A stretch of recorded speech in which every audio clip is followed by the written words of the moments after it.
Have you ever thought about the power of social media? Social media has the power to make your business grow. Grow! Yeah! Why don't you let us manage your social media? Because our business is to see your business grow. Visit us at www.bstownmedia.co.za. Guess who got brands talking? Brandlive.co.za. Welcome to Shapeshifter, brought to you by the SACPCMP. We have episode 2 of the Construction Mafia. We have two gentlemen in the studio today with us. Mokgema Mongane from CBE, Council for the Built Environment, and the new Registrar at SACPCMP, Mr. Matutle. Welcome, gentlemen. Thank you. You must have heard about this Construction Mafia. And when we talk about mafia, we talk about bloodshed, we talk about weaponry, turf wars. Is it like that, or do you think it's an exaggeration? Yeah, I think in terms of this concept, this phenomenon, I think firstly, let me begin by just outlining that as CBE, yes, we strongly condemn this behavior. Okay. So we strongly condemn this behavior where you have this form of intimidation that are happening on site. So it's certainly not something that we support as CBE. So we support the protection of construction workers on site. We also support the protection of our professionals. So it was also highlighted, I think, earlier on that some of our professionals were also being abused, as it were. There's even been cases of killings. So I think that aspect of it certainly links with mafia behavior. Yeah. But I think it's also very much important to highlight as well that it's not all communities that are engaging in this manner. Yes. Some of us still want to participate in peaceful manner, and we support that as government. Okay. But we do not support this violence and intimidation that we see. Okay. And Mr. Matutle, you'll agree that both SACPCMP and CBE are concerned with the safety of the public. Now, this kind of practice goes against the grain of safety of the public. Certainly, sir. We also strongly denounce the actions. We understand there's a huge need out there in the communities. People are very much in need. There's an honest, outcry, probably for support by government, yes, particularly in the economically depressed areas. But I mean, people are just taking advantage of the situation and blowing things out of proportion and taking the law into their own hands. It's unacceptable. And I think to the extent that it exposes members of the public to violence is unacceptable. And again, to the extent that it also impacts on what we're trying to do, build an asset base for communities, it's unacceptable. And again, it denies people who need this work, the most. I.e., one, remember when a site closes, it closes for the local economy in that specific area. People tend to erect their own vendors to sell to their workers. And then again, you deny an opportunity to employment opportunity to people who are living in that community. 3, you also deny economic development of that area in the form of contractors taking on work as subcontractors, because people now fear taking people on board, or they fear, executing work in those specific areas. So it is unacceptable. And again, as the SACPCMP responsible for the construction, health, and safety, it is very critical that we see to it that happens, and our professionals are out there as well to ensure that before projects start, these are looked after, are dealt with. Yes. And just to add, if you'll allow me now, in terms of the mandate and then the acts that govern CBE along with its 6 councils, you know that CBE and the 6 councils, including SACPCMP, were responsible for the professionals. But one of the key mandate in terms of that is the protection of the public. Yes. And clearly this phenomenon goes against that concept. Another mandate of CBE is the protection of the promotion of health and safety within the built environment. Yes. So those are the key mandate and functions that we're supposed to be performing as CBE, that this kind of behavior and this phenomenon is actually going against. And that is also from a different angle where we actually want to condemn this kind of behavior. And Mokgema, the CBE is also focused very much with the other councils on transformation. And by women, an example of women being chased off the site, it goes against the whole transformation process. And it seems like there's this patriarchy even on construction sites. What's your take on that? Yes, I think with transformation, of course, we also very much interested in the involvement of gender equality. Yes. Even in terms of professionalization, we want to make sure that there's that aspect as well. But with this kind of behavior and this phenomenon, as I said, as government, we do support issues of involvement of local communities. Yes. We do support participation. We do support concepts such as LED, local economic development.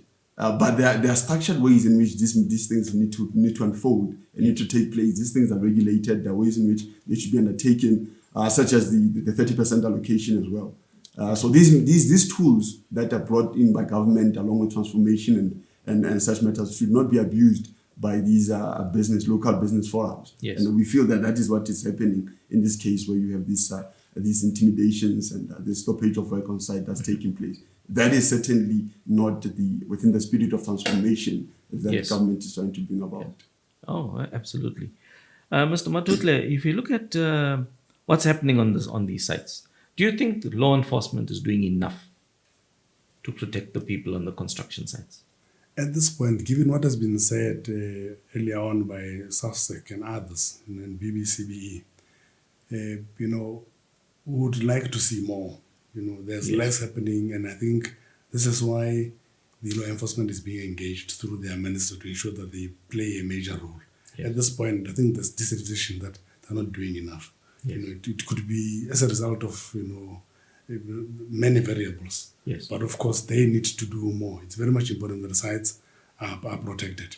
One of the critical things is, remember, the president has been on a international drive to revive our economy. Yeah. And you know that the state will be pumping about 400 billion rands over the coming 5 years into infrastructure development. And again, about 100 billion rands over a 10-year period into the city. This is meant to revive the economy.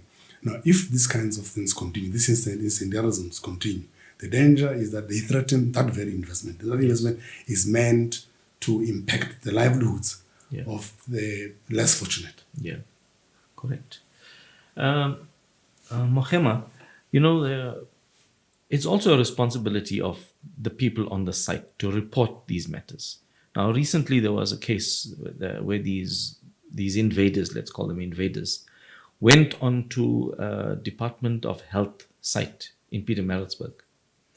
And yet there's no record of the Department of Health reporting the matter to the police. What do you think about that? I think in terms of this matter, in fact, when we come to trying to see how can we resolve this matter, because it was discussed that various voluntary associations have actually taken the matter up all the way to the president as well. Yes. And we think this is a matter that needs to be escalated. But I think from CBE's side, in terms of resolving this matter, it would be important to engage the various stakeholders. And firstly, to identify who are these key stakeholders, Yes. so that we address it in a holistic manner. And then, of course, the VAs that we're here, they're very important. We have CIDB, one of our sister companies that is responsible for regulating the contractors. That's very important. But we feel that a very important stakeholder as well that we want to engage, and we actually, as CBE, signing an MOU with them in terms of health and safety issues, especially on site, is the Department of Labor. Yeah. Now, you would know that if you're an engineer or you're a contractor on site, if there's any injury or there's any fatality that happened on site, the first thing that one has to do is to contact the Department of Labor. So they are the ones who record all the incidents that take place on site. Yeah. So they're very important. And as well, what happens is that if you have a project that's going to take place, an infrastructure project, it must be registered with the Department of Labor as per the Occupational Health and Safety Yes. Act. And there must be an appointment of the health and safety practitioners on site. This is before even the project starts. Yes. So we believe that per project, they are very key. They can be very key to help us to make sure that we put systems in place as well to ensure that these kind of activities do not happen. But we feel that they're very important as stakeholder that we don't feel have been involved enough. And as CBE, we are involving with we are engaging in an MOU with them so that we can resolve some of these matters relating to health and safety.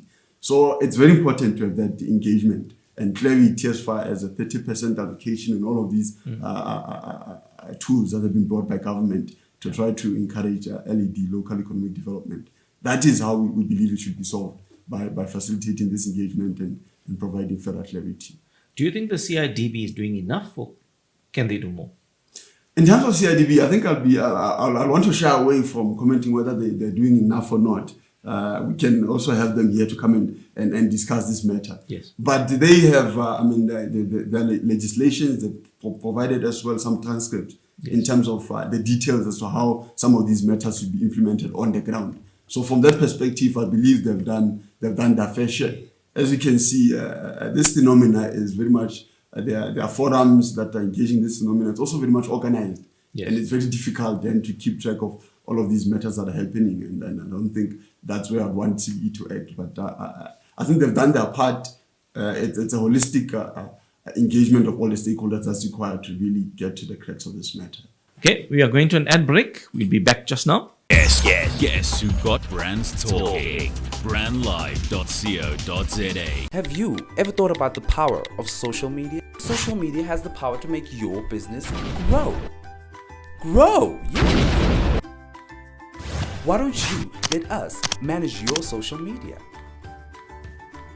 Because our business is to see your business grow.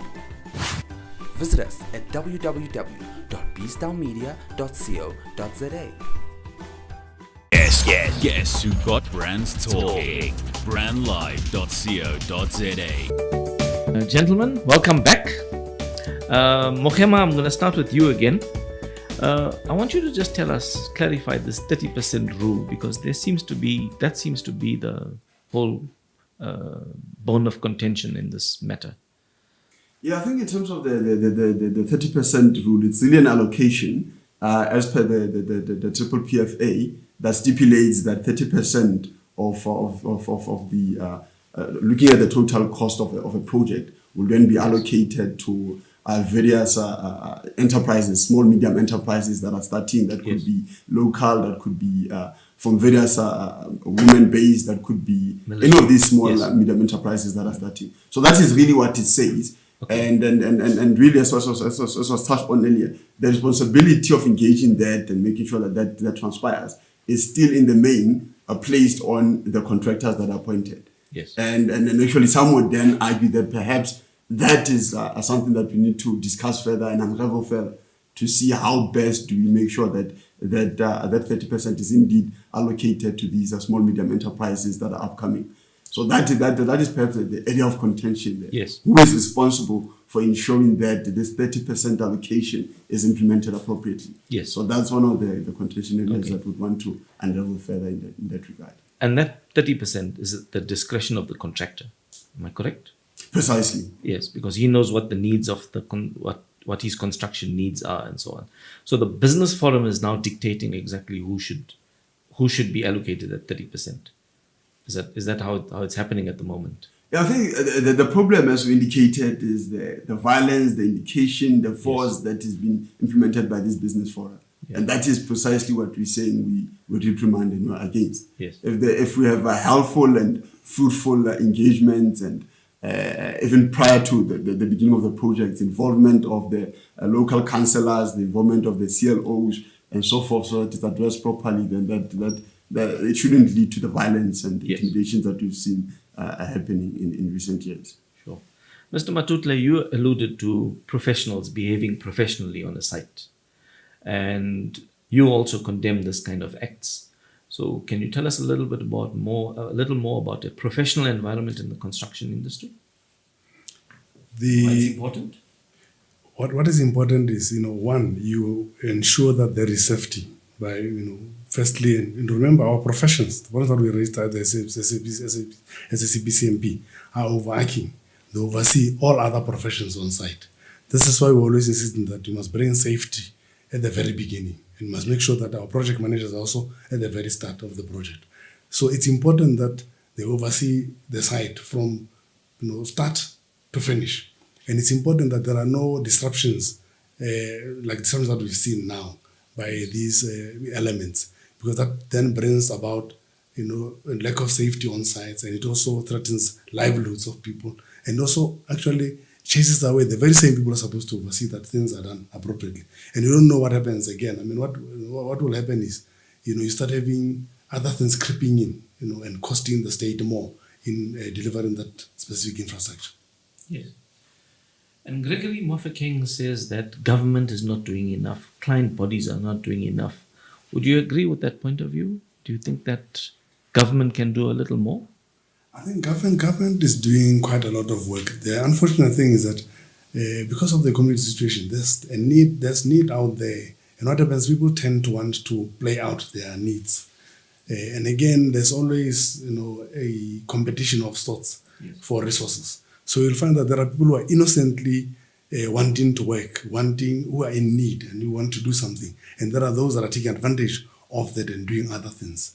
So government is doing its bit, but I think communities must do more. One of the things that I need to emphasize, which we are not saying a lot, is communities themselves are not necessarily exculpated from blame when these things happen. They're inculpated in the sense that they should stand up and begin to raise their voices against this element. And they're the only people who can have, the same thing that happens with community, policing forums. Yes. Our own communities must stand up and say, look, we want this asset in our midst, and there is no one who's going to stand in our way of attaining this. We want to benefit from this project, and there is no one who's going to stand in our way of achieving what we want to achieve as a community, and begin to assist government in dealing with this mafia element. Yes, yes. And in fact, if I can add into that, I think what would also assist is appreciation of the impact of that this phenomena is having, and if the community as well appreciate how it's affecting them personally. I mean, what happens, and if I can take you through just a sequence of events and just the ripple effect of what is happening. So when you have this disruptions taking place, firstly, on site, you would directly have the impact in terms of the stoppage of work. Yes. So these infrastructure projects are stopped, so therefore you're going to have delays, and some of them can be stopped even infinitely. And then secondly, you're going to have, if you have some of the vandalism that is taking place, the burning of the structures that are already in place, then you have cost implications. So that's the cost aspect. And then thirdly, of course, if there are injuries and deaths even taking place, then that's also the social aspect that's affecting community members, because some of the labor workers that are working on these constructions come from those communities. So we see how communities are directly impacted as well. And then directly, then obviously service delivery of infrastructure, if this is happening at various places in the country, is then affected. And if infrastructure is affected, you know that infrastructure is fundamental to the economy. It's really the fundamental building block of the economy at large. And that's how it affects the whole of the country. So we see the ripple effect, both directly and indirectly, of these activities and how it's affecting, in the grand scheme of things, the whole country. And that is the appreciation that we need to have, so that we can collectively try to see how we play our part in trying to resolve this matter. Yes. How do you think it can be resolved? Do you think more dialogue, better communication? What's your take on that? Yes, I think, as I already alluded, that firstly we need the identification of the key stakeholders. Yes. And I already said that Department of Labour, I think, is one of the most key stakeholders that we have not involved. And we need to address it from top down and bottom up. So already there's been VAs, and we've also supported the Voice, where they've also, it was stated earlier on here how the various VAs have escalated the matter to the Minister of Finance because of the economic impact. They've escalated it to the Minister of Police because of the criminal aspect, all the way to the President. It was formally escalated as well to the Minister of Department of Public Works. So that's the top down. But from bottom up as well, I think it needs to be addressed per project. And that is why I said the Department of Labour is very important, because they are the ones who say if there's a new construction project, it must be registered with them. They must appoint a safety officer on site. So we can try to see how can we make use of those arrangements that are already in place, as well, to make sure that they also play part to make sure that the sites are secure, they are safe. If we need security, or if we need engagement with the community, trying to address the root cause, as it were. So that will be bottom up and top down. I think holistically we should be addressing it in that fashion. And as CBE, we are prepared to see how we can facilitate the various stakeholders to assist in this manner. Yeah, in other words, before the project starts, precisely how the 30% is going to be broken up and greater dialogue. And who will be the players precisely? Who will be the players? Yes. I think that's an important step. Has that not been happening, in your opinion? I think, in my opinion, this phenomena is not a new phenomenon. Yes. I think what is new now is it's more organized now. It's more intensified, and the crime aspect is escalated now. Yeah. There's always been places where, if you have experience in the construction industry, where every time there's a project, communities will come there and they'll very humbly and appropriately see if there is anything that they can do to assist. Is there any work they want to make sure that they participate? Which I said the government supports that formal participation. But what is new is the criminal aspect and now the force that's taking place.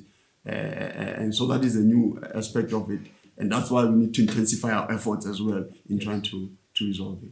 And if law enforcement has not been playing a pivotal role and has been virtually silent on this matter, then the problem just festers and it grows because now they are law unto themselves.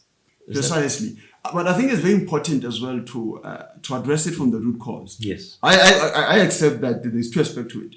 There are those ones who are genuinely wanting work, the communities, and support that. But then there are these organized forces that come and their intent is to force and to relight in this violence. Then those ones, yes, we need to declare that those ones must be addressed by the police enforcement because there's a criminal element to it. But the root cause is what we need to address in a more systematic manner, and that's what we need to get to, so that we can see what are the concerns of all of these parties that are engaged and try to resolve those one by one. Sure. Just closing remarks, Mr. Matutle. Anything else that you want to just add before we close? And one way of doing this and of trying to resolve the matter, as the SACPCMP, we are hosting this to try and ensure that there's sufficient dialogue amongst all role players. We've also gone out to engage the Minister of Public Works. We've also engaged the Presidency with a view to meeting with them and dealing with this matter.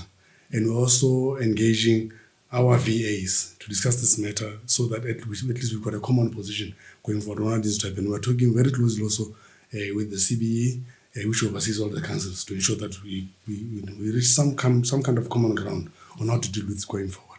So I think that the multi-stakeholder engagement will assist in ensuring that we conclude on the matter. But most importantly, to also take communities on board so that they become very impatient with work being interfered with in their respective local areas. Sure. Mokgema, closing remarks? No, certainly. I think, yes, what has been highlighted here by Ms. Matutle is very true.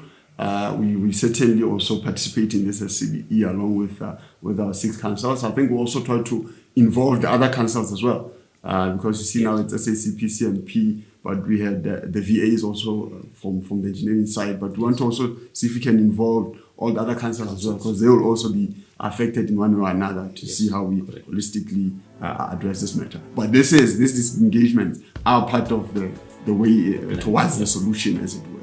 Sure. Gentlemen, thank you for joining me, and I'm sure this problem will be solved with everybody's efforts. Thank you very much. Thank you. Guess who got brands talking? Brandlive.co.za. Have you ever thought about the power of social media? Social media has the power to make your business grow. Grow! Yeah! Why don't you let us manage your social media? Because our business is to see your business grow. Visit us at www.beastdownmedia.co.za.